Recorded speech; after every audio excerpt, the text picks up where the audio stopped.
memory of those who have perished and mocking those still living. So he was talking about the values and the sovereignty and the rights of the citizens, everything that has been infringed upon and continues to be infringed upon by the Kiev regime. Zelensky has inaugurated a memorial plaque dedicated to whom, do you guess? To a traitor hetman, Ivan Mazepa, who was a traitor, and that was his memory in the history, and this was his role in Ukrainian literature and art. And of course, this is the same way that he was remembered in the history of the Orthodoxy, and we spoke about this in more detail during our briefing on the 18th of June. Zelensky also declared about the upcoming legislative enforcement of the status of Ukrainian pantheon, where the Bankovai Street is planning to rebury around 100, as they say, prominent, so to speak, residents of Ukrainian nation from among the fascist collaborators, nationalists, etc. All those wretches that they are trying to find all around the world to be included in the pantheon. The names of all heroes that throughout history fought for Ukraine, inspired Ukraine, will be reunited and enshrined in our history with a capital letter, with a large attention on the part of the state. That is the direct quote from Zelensky. Well, that's what he said while describing the essence of Ukrainian pantheon. Were those people as prominent, those propagandists, and who is to decide who was a prominent son of Ukraine, a collaborator? All those Melniks and other wretches, are they really prominent sons of Ukraine, children of Ukraine? Perhaps a detailed explanation is in order to explain Zelensky's point of view in regards to the history of Ukraine, if those are the heroes that they are honoring, namely the collaborators who partnered with the Third Reich. He also said that no one will point and order them how to live and which heroes to honor. Excuse me. Every day the Western sponsors and curators are engaged in that. They are providing them with materials, who they should honor and who they should not honor, what they should love, who they should honor and they cherish the memory of or not. And Zelensky, while calling the Kiev-Pecharsk Lavra as the holy site of the entirety of the Christian world, we cannot really call his hypocritical statement as anything but blasphemy.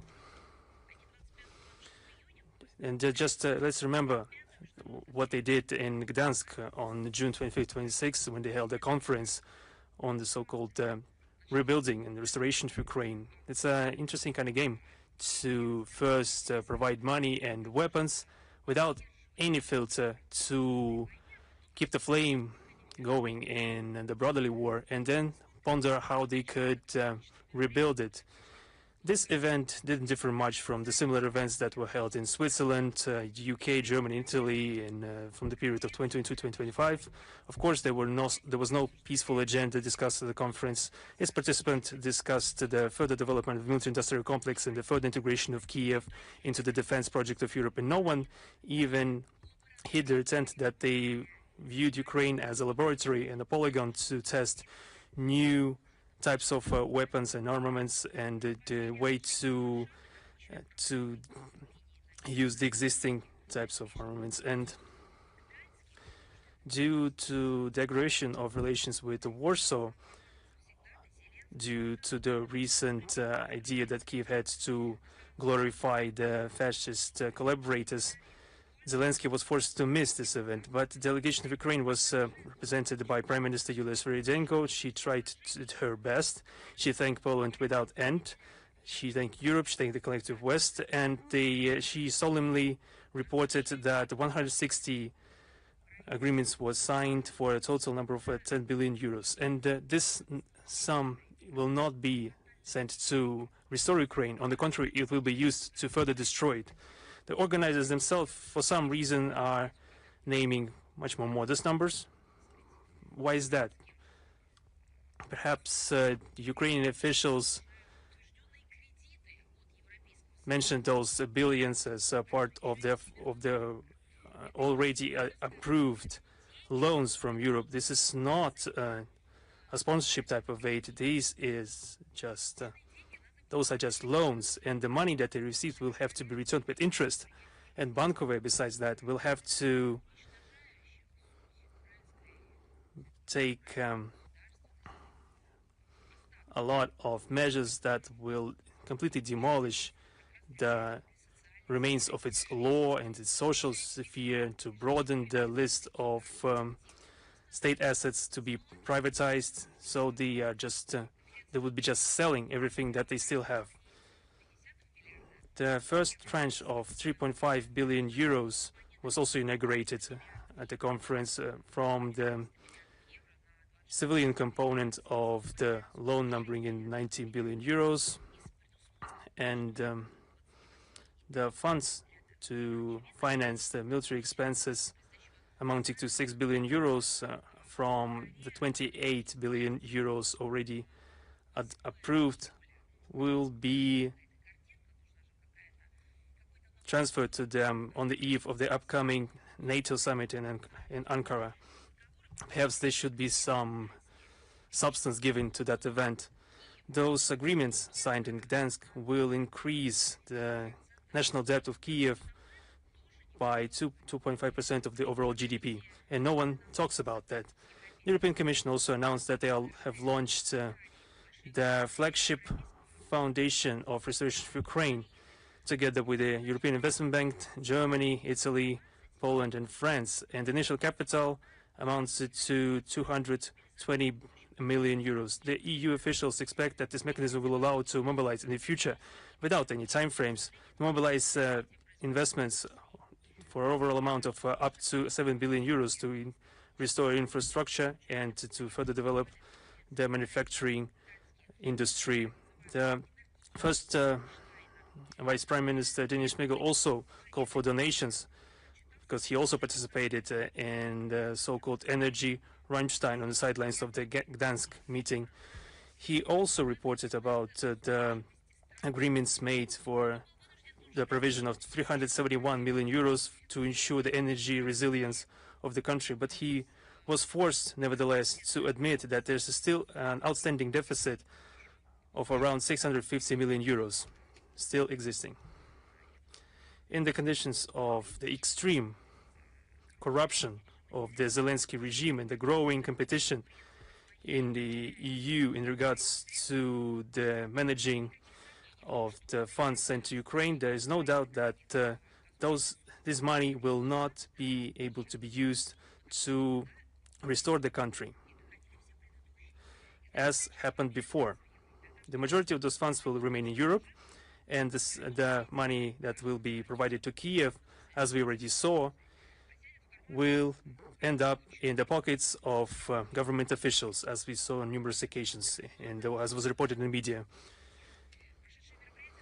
The event has also demonstrated that Ukraine is more and more perceived by its allies as a colony, where each of those participants is trying to, each of those willing, from the coalition of the willing, is trying to promote their own national and economic interest. However, it's difficult to call them national interest, more like interest of the elites. So those interests will be promoted at the expense of the exploitation of the remaining Ukrainian resources. Now on the statement of Sybiga, the foreign minister of Ukraine.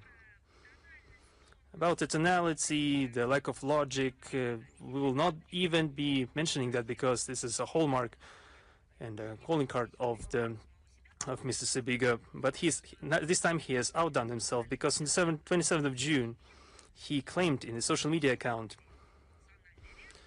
among his emotional speech, he claimed that the Alaska understandings between Russia and the United States have ended, and in a certain type of way he demanded of our country to start negotiations with Ukraine. But the reality shows one thing clearly. If the spirit of anchorage even existed at one point, it is dead right now. And for Russia, the lesson of anchorage is that any peace plan developed without Ukraine, it's important to note that it is doomed to become a spirit and dissipate. Moscow should stop believing in ghosts and instead should respond to Ukraine's serious proposals and get to the table of negotiations to end the war. And Zelensky perhaps started to share some of the products with Sybiga.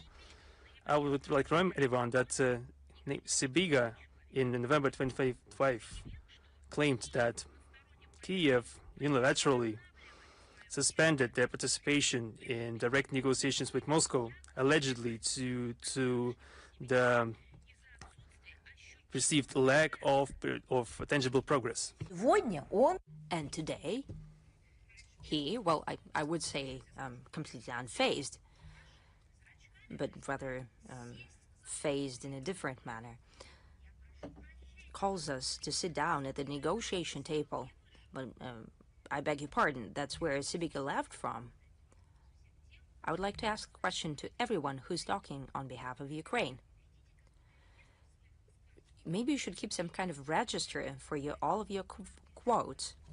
Hire some people with all those billions that you receive, and they will tell you what you're saying and how it contradicts your own quotes from a week ago or a year ago. I'd like to repeat myself. Those negotiations that were held, I mean direct negotiations, that were held in 2025, a year ago, were discontinued by the Ukrainian side, by Ukraine. It's a different matter that this was also done upon the advice from abroad by the sponsors, the coalition of the willing, that constantly tell the Kiev regime whom to talk to, how to talk to them, whom to love, whom to hate. And Zelensky said that no one tells them what to do. No, they're being told to do all the time, because they're very much afraid. I mean, Sybiga and his henchmen, that Ukraine has lost irreversibly. Its sovereignty and independence is completely kept by its Western masters, who define their domestic and foreign policy. Specific examples. Negotiations since 2022 shows us that Kiev is incapable of making an independent decision about the end of conflict. At the first signal, let alone signal some whisper coming from abroad, it cowardly paddles back, destroying what was agreed upon and, very importantly, even initialed. That was precisely the situation in April 2022, when the negotiation process was rudely violated by the Prime Minister of Great Britain, Boris Johnson, who banned the Kievan government to continue dialogue with Russia and demanded to continue hostilities. The question is what he promised and what kind of assurances he gave. But that's a different matter. But the fact that the order to stop the negotiations in 2022 is a well-established fact. It was confirmed by London as well.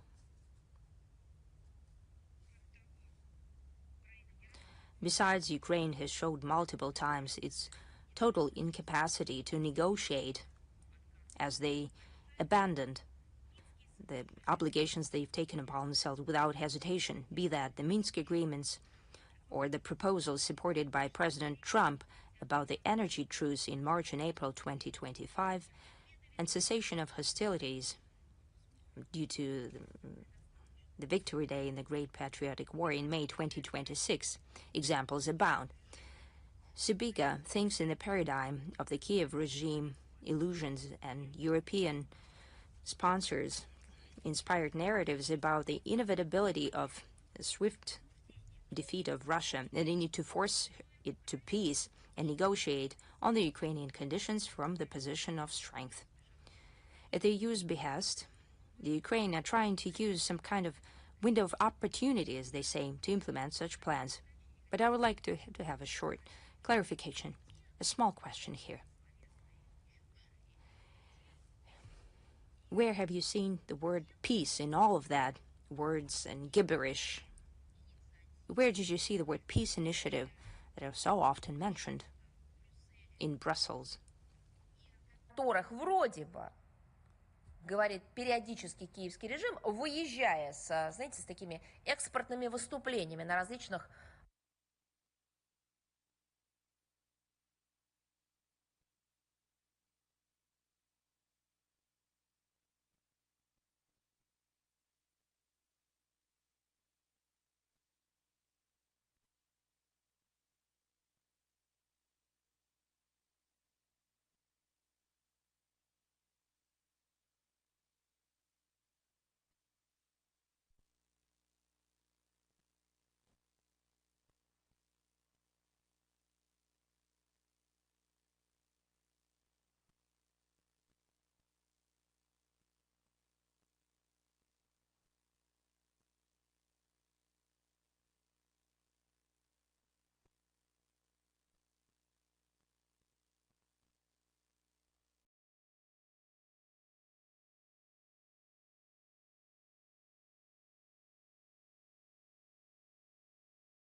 with the AFU, and they should withdraw AFU from Donbass and will speed up the end of hostilities. That's for some realistic scenarios.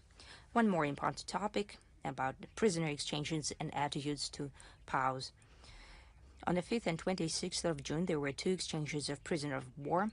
345 people and 7 civilians returned home on both sides. 8 families were reunified. It was possible due to intense and coordinated work, primarily by Ministry of Defense of Russia, Human Rights Ombudsman Yana Landratova, and other stakeholder federal agencies, as well as facilitation by Belarus. However, Kievan regime typically tries to turn into PR actions, such typically humanitarian actions. As Ukrainian media are saying, the head of Secretariat of Coordination Staff of Ukraine on treatment of prisoners of war, Bogdan Akhrimenko, as well as Ukrainian Ombudsman Dmitry Lubinets, said some false statements about the alleged torture by Russia against prisoners of war of AFU. The goal of such insinuations is clear: to denigrate our country and to form, as they say, proof to be used by quasi-legal mechanisms, International Criminal Court, which have long become a puppet of a repressive body of the Western countries, and other special tribunal by the Council of Europe and other illegitimate structure. We're seeing this favorite tactic by the Kiev regime. If they need to hide their own crimes, they need to place the blame about atrocities, and accompanied by a flow of lies. We can remember such myths as the Heavenly Hundred, the massacre in Bucha, and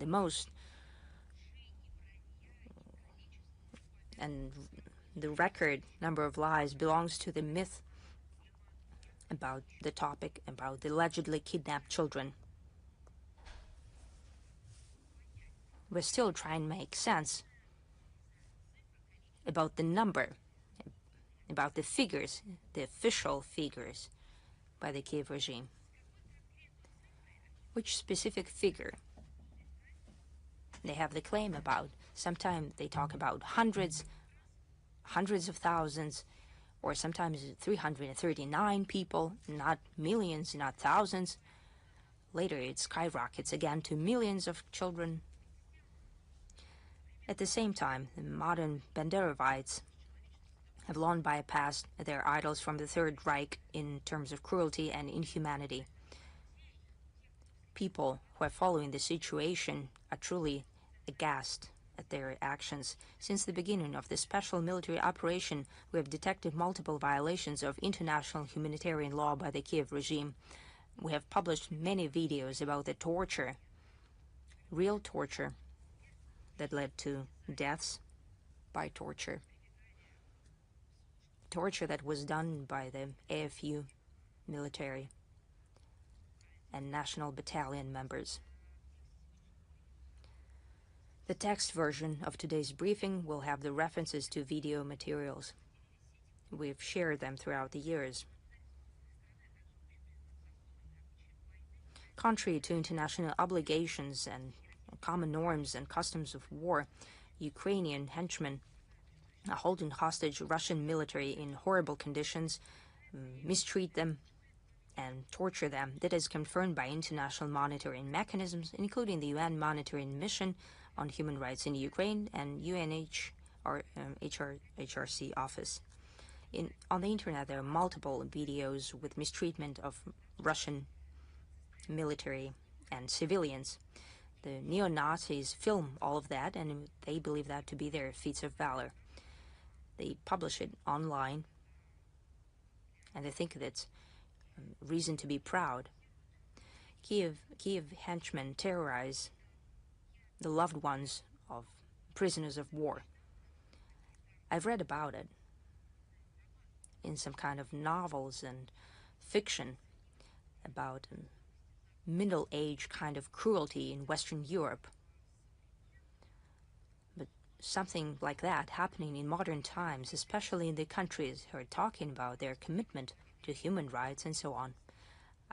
I've never heard about that. But the Kiev regime is yet again setting the worst example. Обзванивают родственников, показывают им тех, над кем глумятся, показывают, как глумятся.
as a direct turn of Kiev towards terrorism. We see an uptake in the number of victims among children and teenagers as a result of deliberate attacks of AFU against educational facilities and crowded places. One of the most horrible cases was targeted strike against college in Starobelsk on the 22nd of May that we've just mentioned and will continue to mention it.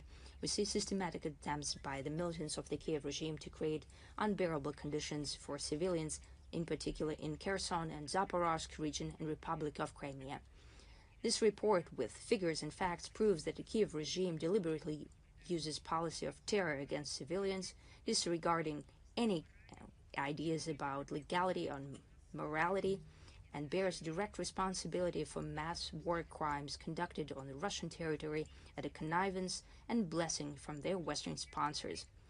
This briefing, as usual, will be broadcast on the MFA website in the Russian language, simultaneously interpreted into English, Spanish, and French, as well as broadcast online on other accounts of the Foreign Ministry in social media. The work on the collection and documentation of real proof of this kind of other war crimes of Kiev is being done systemically by Russian law enforcement. According to their data, 4,762 of our military servicemen reported torture by AFU. Investigative Committee of Russia initiated 172 criminal cases on use of torture and violence against prisoners of war. Everyone responsible for these inhumane actions will be brought to justice. Incidentally, Ukrainian Nazis subject to torture their own draftees. There was an outcry due to journalist investigation by Babel Publishing about cruelty used in the elite 425th Assault Regiment Skala Rock, directly reporting to the Ministry of Defense of Ukraine. According to the testimony received, the draftees of that unit were regularly beaten up as punishment, for example, for trying to run away. They were covered in water and urine. They were tied to ATVs and dragged on the ground. If you don't believe me, you can find this investigation independently. I'd like to repeat myself. This is data by the news outlet called Babel.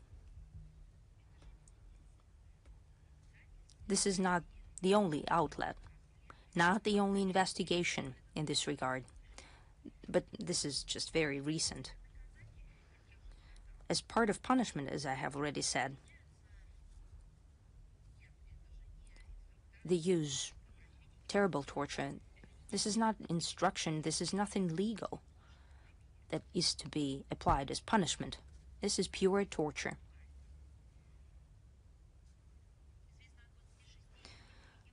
We know about 26 non-battle deaths in that regiment in 6 months, and something tells me that these and other cruel torture is flourishing in other units of the AFU.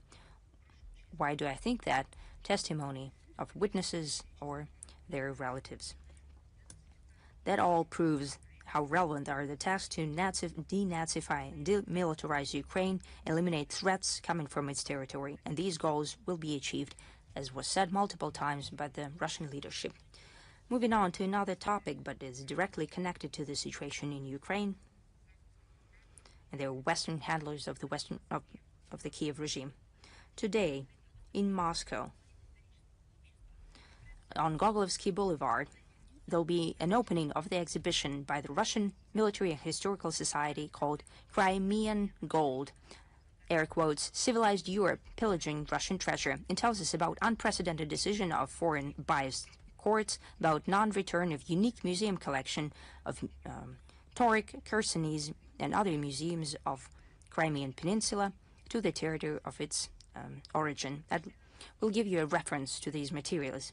In 2013, Kerch Historical and Cultural Museum and National Preserve Tauric Khersonis Bakhchisarai Historical, Cultural and Archaeological Museum and Preserve and the Central Museum of Taurus signed contracts with Bonn University and Dutch Museum by Allard Pearson to hold an exhibition, Crimea, Gold and Secrets of the Black Sea. About 508 artifacts, about 2,000 different items brought from Crimean museums were exhibited in the Netherlands Museum.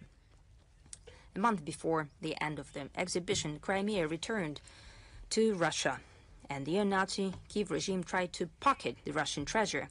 Museum of Allard Pearson earned tremendous money on the hype around the Crimean gold. However, the Dutch never have enough. These are the traditions of colonizers, disregarding all international laws. They refused to return the exhibits to Crimea. In 2016, the judges of Amsterdam, direct descendants of the bankers who started to get rich on pillaging the colonies, denied the Crimea their right to property on their artifacts. Essentially, the Netherlands put themselves alongside the Hitler Nazis who pillaged Russian museums in 1941-44. The heads of foreign museums blatantly violated contract obligations at the connivance of political interests of non-friendly states. Why did they do that? That's a question. It still remains a fact. Any attempt to reach justice through international courts were in vain due to the complete bias existing within the foreign courts. And the Supreme Court of Netherlands in 2023 has decreed that the collection should be transferred to Ukraine, and the corrupt Kiev regime is planning to use the gold for their own financial economic gain. Clearly, the gold can reappear in the collection of any Ukrainian collector or Ukrainian official or member of parliament, perhaps from among so-called Ukrainian refugees in Monaco. Unfortunately, in our country we saw numerous examples where foreign invaders ransacked our cultural heritage without second thought, and especially in that regard, we saw the Nazis of the Third Reich distinguishing themselves, who are, of course, a role model for the official of the Kiev regime. The consolidated catalogue of the cultural values of the Russian Federation that have been stolen or lost during the Second World War, listing the lost art pieces, includes more than 1 million items, and the full text of those. The link for this catalog will be presented in the text version of the briefing, and the work to rediscover those items, to return them to our midst, didn't stop for a second. And the same will go for the stolen masterpieces from among the collection of the Crimean Peninsula museums. And the smaller version of the exhibition will be opened near the Embassy of the Netherlands, and the exhibition on the Gogolevsky Boulevard will last until the end of July this year.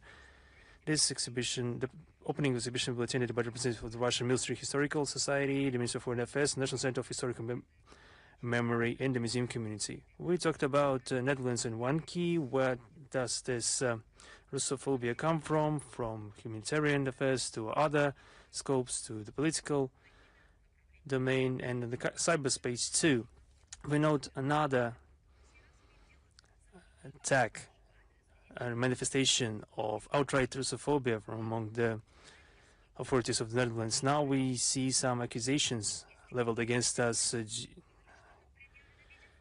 due to our so-called capability in the activity of some hacker groups in territory of the kingdom. And who is currently monitoring those news? Those people will not have any questions about it, because of course there has been no proof about our capability. According to the UN General Assembly Resolution 73/27 of 11 December 2018 pertaining to the cyberspace, and I mentioned the fact that this Russophobia is manifesting where cooperation should exist. According to this resolution, attribution of blame to states for their capability in computer attacks should be justified. And the mechanisms that have been already created, they exist for the express purpose of having all, as diplomats say, concerns, all issues, all challenges, all risks, any facts or even suspicions could be worked on in a constructive order with some result visible at the end, namely prevention of crime, exchange of data on criminals, joint investigations, of course. Netherlands is not interested in any of that. I would like to point everyone's attention to the fact that the so-called victim country didn't send any requests to us. Same goes about the global intergovernmental registry of contact points. The very mechanism that has been elaborated and devised a long time ago exactly for that purpose, to be used in that domain. Once again, if there are any justified claims against this or that country.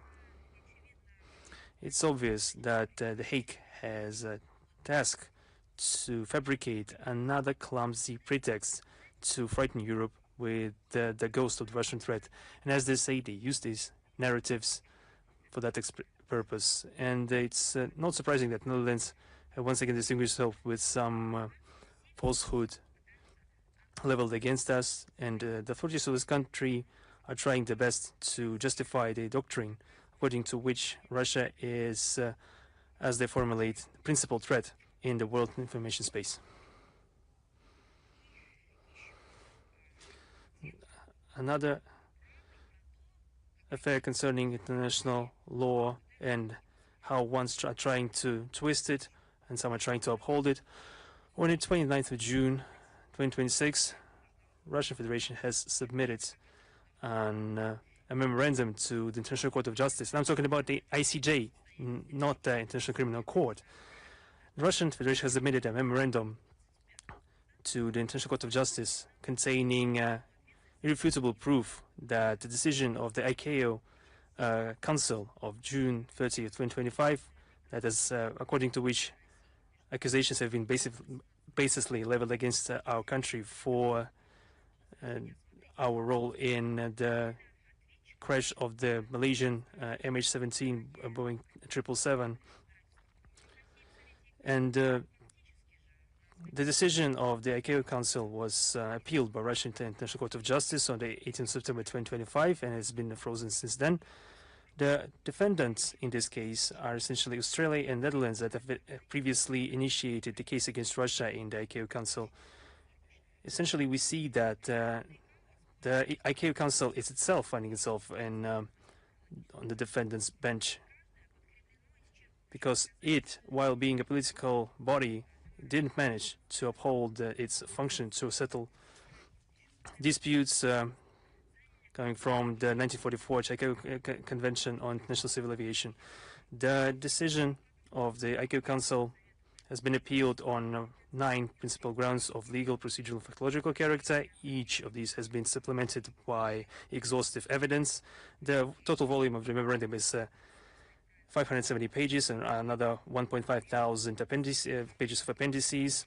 In the memorandum, we deliberate that the Council has gone outside its own competence and has committed significant errors in establishing and the evaluation of factological circumstances of the case and erroneously interpreted the key legal norms and violated its own rules of procedure and unjustifiably ignored all the evidence provided by the Russian side. From the factological standpoint, the Council has ignored multiple cases of tampering and inconsistencies of the Dutch technical investigation and the corresponding work of the joint investigation team involving the defendants themselves, namely Australia and Netherlands, as well as Belgium, Malaysia, and Ukraine, but not Russian Federation. The Council didn't take into account that all conclusions of the investigation organized by the Dutch have been built on controversial testimonies of anonymous witnesses and information that was provided by an initially unreliable source, the Security Service of Ukraine. The same goes for the satellite images that have not been presented. And those satellite images, the United States claimed that they confirmed the version of Australia and the Netherlands. How many times did the Foreign Minister of Russia, Sergei Lavrov, or many of our representative in corresponding permanent missions noted that and called on those satellite images to be released and shared with us, at least in the framework of relevant agencies. And why not share them with the broader public? Every day they are publicizing so-called UAP data, and when it comes to satellite images of Earth about what's happening on our planet, something prevents them from sharing them. The Council ignored Ukraine's culpability in the crash, starting from Kiev's refusal to fully close the airspace over the armed conflict zone, and ending with the testimonies about the fact that the plane was shot down by the AFU, including evidence that the Ukrainian anti-air forces were present in the region, and that the debris of the missile pointed to its Ukrainian origin. However, it is of direct importance in regards to the question whether Russia is responsible for the crash or not. From the legal standpoint, the ICAO Council erroneously interpreted the most important norms of the Chicago Convention, namely Article 89, on the non-use of convention in regards to the actions of states involved in the armed conflict, both engaged and neutral, and Article 3 bis in regards to the non-use of force towards civilian aircraft.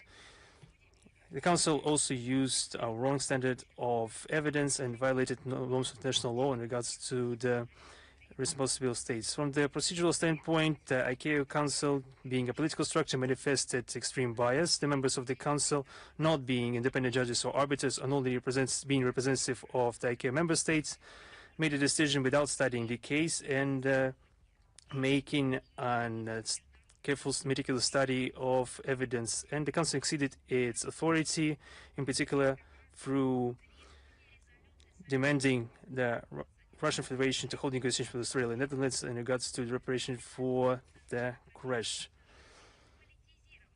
Instead of conducting a comprehensive, meticulous, independent incident as demanded by the UNSC Resolution 2166, the ICAO Council limited itself to a biased and politicized stamping of the results of the initially biased investigation that was conducted by unfriendly states. The Russian side is sure that the evidence that we provided is more than enough for this decision of the ICAO Council to be cancelled. Now I want to write a topic, a very relevant event with the Russian participation that took part in Mongolia this month under the auspices and with the support and with the direct participation of the Russian railways in the framework of international volunteer program Mission for Good, with the assistance of the Russian-Mongolian joint enterprise, the Ulaanbaatar Railways, the Embassy of the Russian Federation in Mongolia, and the local Ministry of Healthcare. In Ulaanbaatar, in the far other regions of Mongolia, we saw the humanitarian mission conducted by a mobile consultative and diagnostical center, namely the Saint Panteleimon train. This is a unique type of train. It's called a mobile hospital. It comprises 14 carriages. 8 of them includes diagnostic wards with the most modern equipment.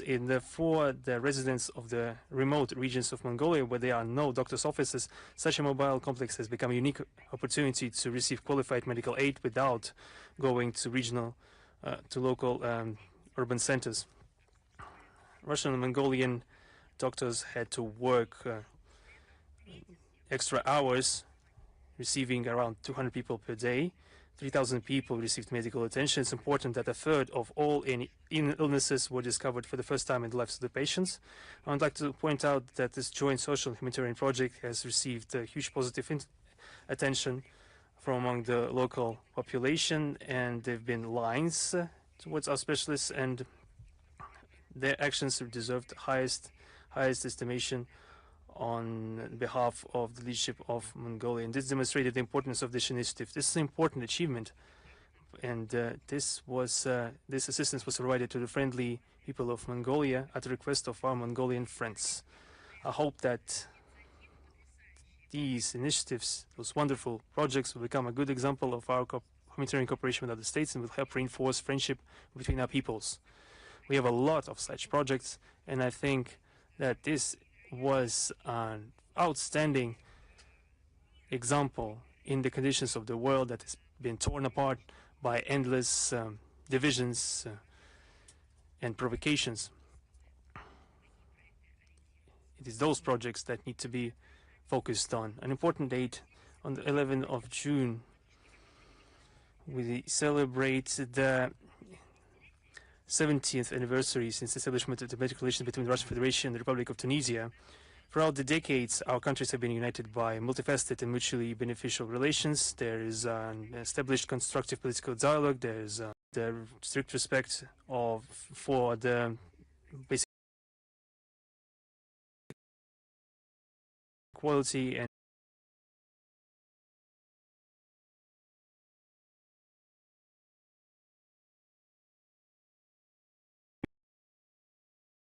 during the civil war in Russia and found its refuge in the port of Bizerta.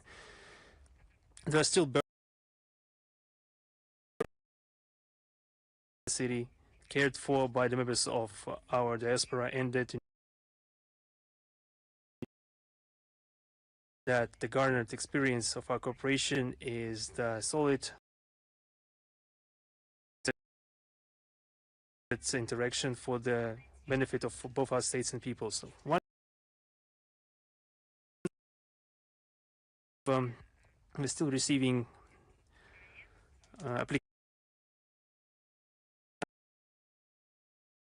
Znanie Premia or Znanie Knowledge Prize. Number 2026. This prize was established by recognized the achievements of teachers, lectors,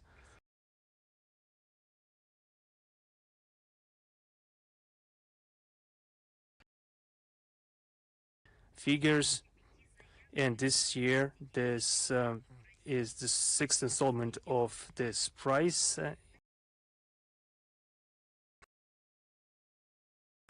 Applications from 89 regions, 79 foreign states. Free. The applicants are actively promoting projects in such areas as the science. I had the honor to talk with those are wonderful people with very important projects. And last season, for example, the Italian war correspondent Andrea Lucidi, the colossal pressure exerted upon him on the part of the Italian authorities. We know of them, and we think that they deserve the recognition on the highest level.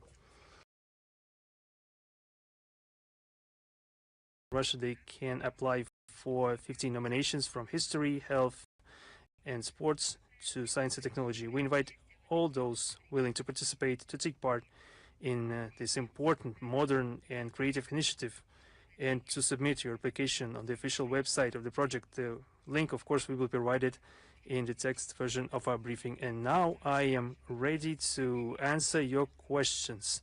Is International Affairs Journal with us? Yes. Good afternoon. Recently, the leader of the Alternative for Germany party in Germany, Alice Weidel, stated that Germany should lift the ban for purchasing Russian hydrocarbons to support, as she says, the weakening economy of Germany. How would you comment on that statement? You know that back then, the moratorium in regards to the hydrocarbon shipments from country was leveled by their own authorities. They expected to weaken the economy, however, Russian economy, not their own economy. But all these actions led to the weakening of their own economy, however. And we've just saw that there was a large post, not official information, but some data referencing German monitoring structures that showed this terrible force and influence of German and EU sanctions of the international character and the refusal to purchase our resources and hydrocarbons to the economy of their own countries. I think you can read up on that, and we'll place the link in this section as well. As for the stated goal, when they formulated that as delivering a strategic defeat to Russia, what was it again? Destruction of Russian economy and so on. That goal was not achieved. And they will not achieve it, incidentally. However, rather tremendous detriment was delivered to the energy-intensive economy of Germany. That was terrible damage that they have done to themselves. On the other hand, since we're just started to look at the life the way it happens, we're just looking at people who are doing damage themselves. But there are people like that. Not that they're being extreme or that they're strange, but this is a kind of psychological disturbance, doing damage to yourself, self-harm. I cannot call it anything but mental illness, shooting themselves in the foot, so to speak. An important question that arises from that: are the citizens of Germany fine with that? With the development of industry and economy and the development of the situation on the whole? Are they not fine with that? But they are not given the chance to ask the question. Journalists and political activists and parties, different representatives of social community, businesses representatives, and economic operators simply don't have the right to ask the question. Since they live in conditions of democracy, maybe the nation of Germany should be asked, do they like that or not? Maybe they should have listened to the nation. Were it not banned, well, maybe not banned precisely, but rather prevented.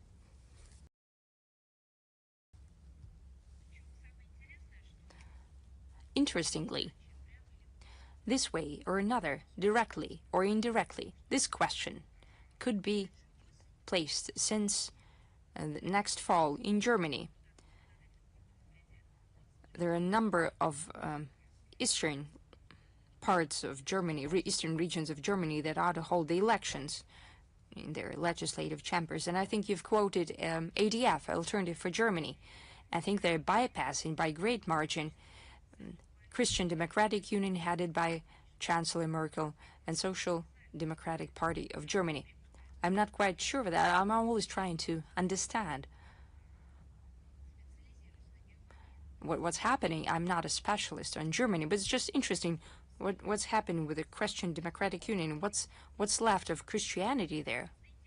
It's just interesting. Such obscurantism was never expected by the founding fathers of the party. As you know, we've stated multiple times that there were no hindrances of our discussions to renew supply of hydrocarbons to Germany. Let the official Berlin decide what they want. Though I'm not entirely sure that there are people left with the current officials who are capable of making independent decisions. Nevertheless, they should have a mainstream decision. What kind of natural gas they want, at what price, what will arise from that, what kind of consequences will happen, and where they're going to get money to finance all of that. I think it's just a simple calculation. Though you do know that the question asked by the German journalist, compact edition, I think it was, can Russia renew the supply? For that question, the German journalist from that news outlet received a notion by court that their outlet will be closed down and sanctions will be imposed upon them. Here we go. Western democracy served for you. Do we have Russia today? I'm sorry, I have yet another question, sorry. I wanted to listen to your comments on more active efforts by the EU on the development of Trans-Caspian international transport route. Do you think is that an attempt to compete with Russia in terms of building international transportation corridors in the Caspian region as well? You know, we see active efforts by the EU to develop Trans-Caspian international transportation route. A lot is being said about that.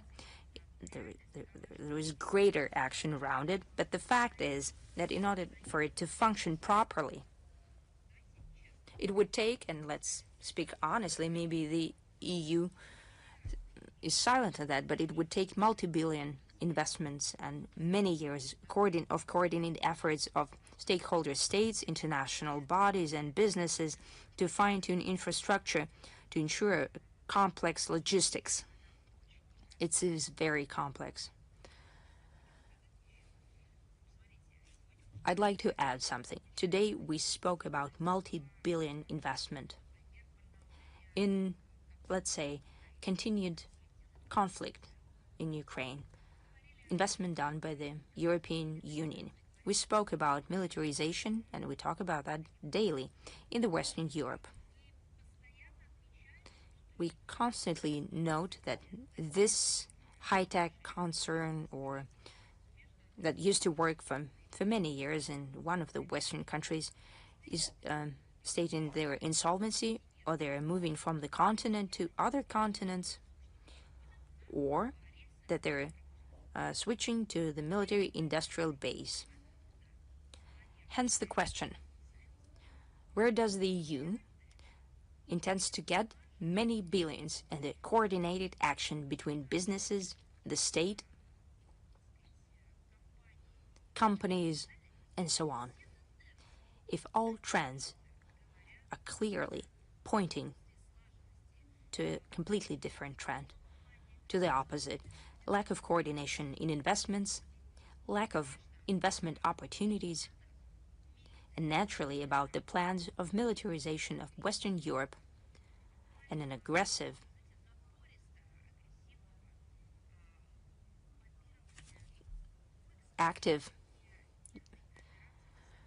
actively aggressive lobbying of militarization and unpacking their conflict potential. I think many know the answer to this question. Let's get back to the project you've mentioned. This project requires double reloading from railroad or car transportation to sea transport and back in Caspian and Black Sea crossing, and it heightens the prime costs. Besides, in order to increase the capacity, it would take more than just building new railroads, since China and Turkey on the one hand and the post-Soviet countries on the other hand have a different gauge, so it would take a great increase of stations that would do the bogie exchange of freight cars. This state of affairs makes us think that Western Europe is ignoring the economic feasibility and trying to find way to redirect freight flow and cargo flow from Asia-Pacific region into Europe, bypassing Russia, trying to follow their notorious idea about delivering strategic defeat to our country, or as I would say, defeating themselves. And the EU, according to our information, is prepared to earmark about 10 billion euro through the bonds guaranteed by European Commission. That very European Commission that has already defrauded their citizens with vaccines by billions of euros. No one can take count of how much money was thrown away. And how could Ursula von der Leyen conduct that purchases by SMS? Doing that with her alleged friends or someone from her inner circle. That very European Commission did nothing in the past years so that the world could unite about any topic. However, time and again, the European Commission adds fuel to the fire, be that conflict on the European continent or in other parts of the world. They're trying to preach to everyone how to live, but they don't see their own issues, starting from human rights and ending with the economy. And so that very European Commission will become the guarantor in such tremendous figures as Ursula von der Leyen will be the guarantors of bond issues.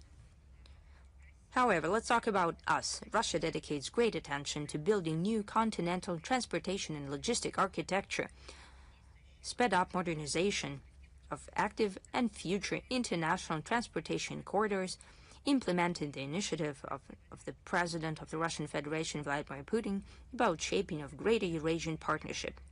Such strategic priorities for national development prove their relevance against the backdrop of the current geopolitical turbulence, the current crisis in the Middle East, together with the disruption of navigation in the Strait of Hormuz, as well as new colonial practices of the Western states that have to do with illegal limitations in air and sea communications, new pillaging and piracy. They're also getting rid of responsibility for guarantees. Russia offers its competence in logistics and functioning infrastructure, including international transportation corridor, north-south, and trans-Arctic transportation corridor on the basis of Northern Sea Route. The international transportation corridor north-south is called to join the north of Eurasia with major logistic hubs on the shores of the Persian Gulf and Indian Ocean, and we are sure that the current exacerbation of the situation in the Middle East will complicate a number of tasks, but will not change the sentiment of our partners for the fully fledged launch of the corridor. We spoke about that at the previous briefing, and you will see the link in today's briefing. The use of northern and Arctic routes cuts the time of transcontinental transit and gives us potential to build new routes supplying Russian energy from Arctic fields towards South and Southeast Asian countries. And we believe that uninterrupted supply chains, international supply chains, is key to stable and sustained development of global economy. As for us, unlike the Western bodies, we undertake steps to eliminate barriers in wider liberalization of trade relations. We are prepared for constructive work with all interested partners to bring together efforts in the interest of strengthening Eurasian transport connectivity. Thank you very much. Do we have Russia Today with us? Yes, hello. Good afternoon. According to the information that we received from the community, on the 3rd of July, Uzbekistan will hold the first court on proceedings on Aziz Hakimov, Russian blogger, accused of instigating ethnic hatred. What is Russia doing that to protect the rights of the citizen? We're cognizant of the situation, and we keep abreast of the situation with Aziz Hakimov. I'd like to remind you that he does not have the Russian citizenship, and we do not want to interfere in the domestic affairs of the friendly state of Uzbekistan, but we cannot but consider that Azim Hakimov is a representative of social community of Uzbekistan, considering the calls that were heard in his videos towards strengthening the brotherly relations between Russia and Uzbekistan and efforts to promote our common cultural values and moral values. He proved to be a long-time friend of our two countries, an advocate for the development of relations between the countries, and we hope that the court proceedings will end up in a just and humane decision. Thank you. Do we have RIA Novosti with us? Yes. Good afternoon. Christine Laberdine, RIA News. We have one question today. Armenia intends to introduce amendments to the election code, according to which the citizens will be able to take part in referendums and in voting only if they live for 6 months before the day of the vote. How would you like to comment on that? Thank you. You know, naturally, we also saw that legislation initiative that is trying to be pushed through as swiftly as possible before the end of the mandate of the current parliament of Armenia. The fully fledged legal analysis belongs to the experts, though some Armenian specialists already see in these novelties possible contradictions with the constitution, with the Armenian constitution that is in force. Usually, laws are intended to defend the rights of the citizens of the countries, but it seems to be on the contrary. People with Armenian passports are deprived of their basic rights, that is, to vote. It just comes to mind that the election campaign in Moldova in 2025, back then, Sandu regime deliberately did everything not to allow the Russian compatriots not to exercise their right to vote. In Armenia, it would turn out the same. The diaspora will remain segregated from the political and social life of their country and their people. It is interesting the way this draft law is presented to the people, or rather the way it is being used as a hoax. A number of pro-governmental media presented as a tool to fight with the hybrid attacks of Kremlin, alleged hybrid attacks of Kremlin that allegedly tried to play the card of Armenian diaspora in Russia during the parliamentary election. I think this myth is debunked by the figures publicly presented by the National Security Service of Armenia. According to their data, in May and June 2025, more citizens entered the republic than compared to the same period this year. So who is playing it dirty? Thank you so much. Moving on. Do we have the Media Corporation of China with us? Yes, we're here. We have two questions.